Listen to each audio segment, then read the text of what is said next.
Meus amigos e minhas amigas internautas, nós estamos aqui de volta, Ecovox TV, um espaço aberto para a democracia brasileira. Muito bem, hoje, conforme eu já tinha prometido, eu vou trazer quem? Essa aqui. Paraibana como eu, batalhadora muito mais do que eu. E agora, candidata a prefeita? Estamos acertando aí, né, com o PSOL, com a Raiz, que é um novo partido que nós estamos criando, e o povo está realmente me pressionando nesse sentido, nessa direção. Provavelmente eu saia candidata.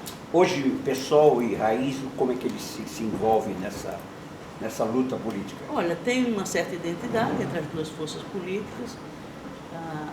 O PSOL com uma proposta mais tradicional, da esquerda brasileira. Aliás, hoje é uma referência, a principal referência de esquerda no Brasil hoje é o PSOL.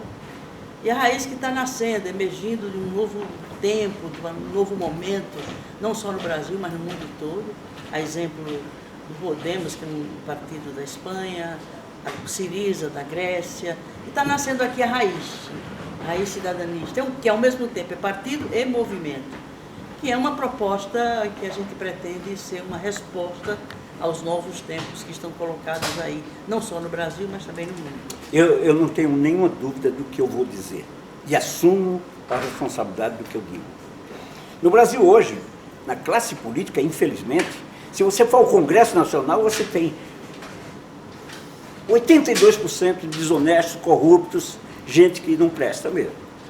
Desses 82, nós temos aí 11% de ligeiramente honestos. E 1% de honesto. A Erundina está nessa faixa. Ponho minha mão no fogo por ela. Conheço a Erundina há 40 anos, ou mais. Sim. Não é? Aqui em São Paulo, há mais de 45 anos. 45 anos, é verdade. Você ia na minha casa, a gente dançava chachado, você Lógico, lembra? eu sou amicíssima das tuas irmãs. Erundina, me diga uma coisa. Nós não podemos fugir à questão do impeachment. Você é a favor ou contra o impeachment? Eu sou contra o impeachment, embora eu tenha enormes críticas ao governo Dilma, não só da agora, desde o início do primeiro governo dela, inclusive em relação aos governos Lula, também eu tenho sérias críticas, não sou desse governo, não apoio esse governo, mas a gente não pode transigir em relação à democracia.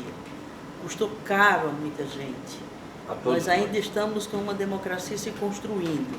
E se você transige, ou seja, admite, né, a aplicação de uma medida amarga, não é por ser amarga, é porque ela precisa ter bases legais, funcionais, concretas, objetivas. Senão, nós estamos fazendo uma luta política rebaixada, né, distorcendo inclusive aquilo que a Constituição estabelece como sendo passível de um impeachment, afastamento de um chefe de Estado, né, sem uma base, sem uma comprovação de crime de responsabilidade. E pelo menos até agora essa prova não veio. Se ela vier antes da votação, é provável até que eu mude de posição. Mas enquanto não sou a favor a um impeachment sem uma comprovada existência de crime de responsabilidade. Então, na sua opinião, esse impeachment é golpe também?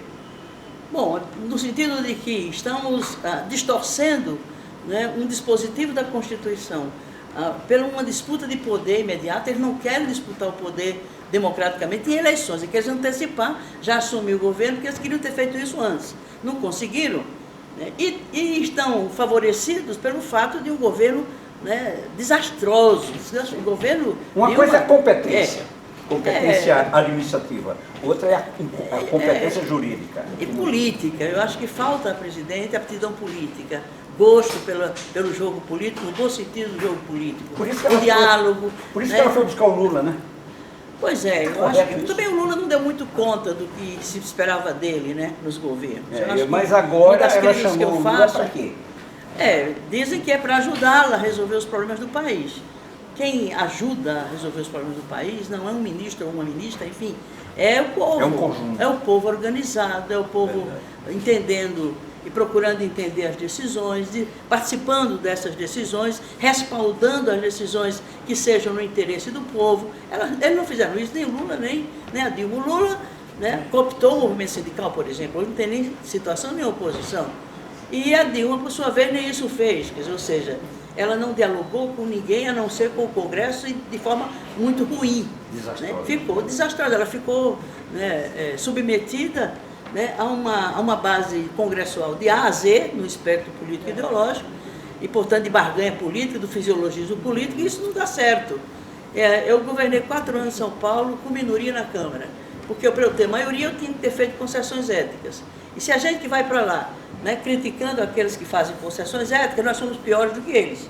Então nós não podemos transigir nessas questões, não é por uma questão de honestidade, ética não é virtude, é obrigação, lógico, é um pressuposto. E lamentavelmente falta à presidente, desde o seu primeiro governo, né, uma capacidade política, né, um gosto pela política, um diálogo com o diverso, sem se submeter aos interesses do diverso, que são os nossos inimigos de classe, que é muito claro numa sociedade como a nossa. Eu vou lembrar uma vez, a senhora era prefeita de São Paulo, e eu estive no seu gabinete. A senhora usou uma expressão para mim naquela época, Mesquita, é muito difícil governar com esse partido. Realmente, eu tive muita dificuldade. Foi uma das dificuldades do nosso governo. Além de ter minoria na Câmara, né, eu tinha a oposição forte na Câmara e a oposição do partido. O partido queria governar no meu lugar, e aí não dava. Complicado. Inclusive, eu causei um certo frisson no PT já nos meus discursos iniciais, depois da disputa eleitoral e da vitória eleitoral. Meu discurso, num dos eventos primeiros que ocorreu lá na Paulista, eu dizia: eu não sou a prefeita do PT, eu sou prefeita da cidade. Senão você mistura partido, governo, movimento, e não é bom para muito hoje. Não é bom para nenhum desses. E o que se faz muito hoje. Se faz lamentavelmente. Agora, Luiz Erundina. Eu não estou chamando de senhora. Pelo amor de Deus, não, é melhor. Fica até esquisito você me chamando de senhora. Luiz Erundina, hoje se fala muito na Operação Lava Jato, certo? Se fala muito em Sérgio Moro. Eu confesso a você que no começo eu achava aquilo fantástico, maravilhoso. Mas de repente eu comecei a perceber desvios. Você percebeu isso também, não? Eu percebi e eu acho que vaidade, a mídia interfere muito na opinião pública, no pensamento das pessoas, no comportamento das pessoas. Eu acho que o Moro tem que ser apoiado, o trabalho do Ministério Público Federal tem que ser, né, quer dizer, considerado positivamente, porém não podemos aceitar os excessos.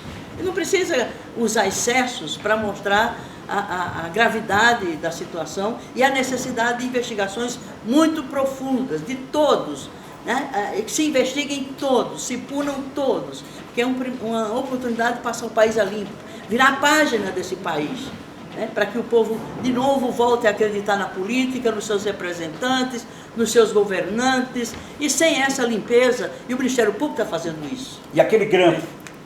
Pois é, aquilo lá é um outro problema. Eu acho que a divulgação do resultado daquela conversa, autorizada inclusive pela Justiça, eu acho que foi um dos excessos inaceitáveis, condenáveis, de como se procedeu nesse processo todo. Então, erros, desvios, né, excessos, influência da mídia, tudo isso atrapalha, e atrapalha muito. Mas nós não podemos deixar de reconhecer o mérito do Ministério Público daquilo que realmente é justo, é correto, é necessário, e denunciar e rejeitar os excessos que eventualmente se cometam, estão se cometendo excessos sem dúvida nenhuma. Agora eu queria que você puxasse a Erundina mais próxima, para ela olhar para cá e dizer: por que você quer ser prefeita de São Paulo agora? Não é que eu queira ser prefeita de São Paulo agora. Eu nunca quis ser prefeita de São Paulo, nem deputada, nem vereadora. Nunca foi uma opção pessoal e uma decisão pessoal, ou um projeto pessoal. Isso veio sempre, esses momentos, esses episódios, essas responsabilidades, essas tarefas históricas que eu tenho assumido ao longo da minha vida, foi sempre fruto da minha militância política. É a sociedade, são os movimentos populares, é a minha categoria profissional dos assistentes sociais, são os partidos, ou aqueles partidos aos quais eu estou vinculada, e num dado momento da conjuntura, e o povo respalda isso, porque sem isso eu não sairia candidata. O povo está clamando, não estou dizendo que eu sou a tal salvadora da pátria, não é nada disso. Mas, evidentemente, eu tenho uma experiência numa equipe fantástica que me ajudou naquele momento, E se a gente tem o povo junto, já ficou provado, quando o povo está junto dá certo, mas mantendo a independência com o povo, dos movimentos, para não cooptar ninguém, nem muito menos contribuir para esvaziar a organização autônoma e independente da população. Obrigado. Eu que agradeço. Muito obrigado. Obrigada a você. Ecovox TV, um espaço aberto para a democracia. Entrevistamos hoje Luiza Erundina, uma política de mão cheia.